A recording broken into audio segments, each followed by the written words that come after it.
Hey there, friends, and welcome back to another 3-Minute Thoughts. My name is Derek, and in the next 3 minutes, we're going to take a look at Malachi chapters 1 through 4.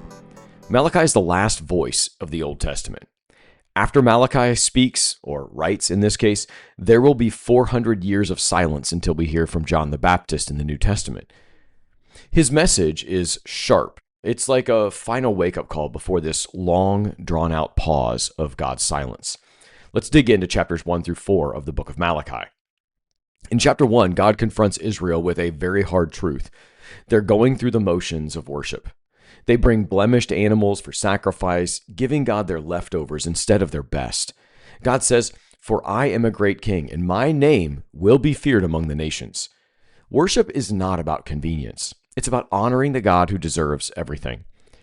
Chapter 2 calls out unfaithful priests and unfaithful marriages.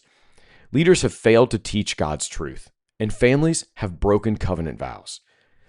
God makes clear that faith isn't just about the temple. It's about integrity in relationships, and it's about leadership.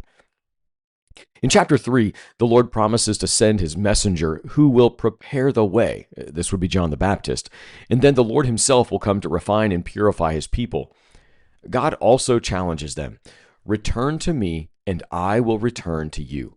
They've robbed God by withholding tithes, but he invites them to test his generosity. Bring the full offering and see if I won't open the floodgates of heaven and pour out blessing upon you. What a great challenge that would be. Test God in his generous spirit. Maybe that's something we should try today. Finally, in chapter 4, we have this forward-looking moment. A day is coming when the arrogant and the wicked will be judged. But those who fear the Lord will rise with healing. Like the sun breaking over the horizon, Malachi ends with hope.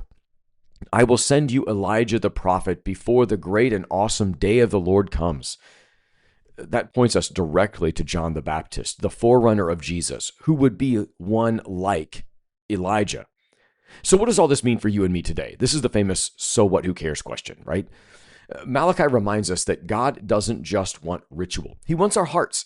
He calls out hypocrisy, half-hearted worship, and unfaithfulness.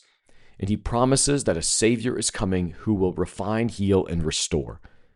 As American Christians, it's easy to fall into the same trap, giving God what's left of our time, what's left of our attention, and what's left of our resources. Malachi presses us to ask, am I giving God my best, or am I giving God the rest?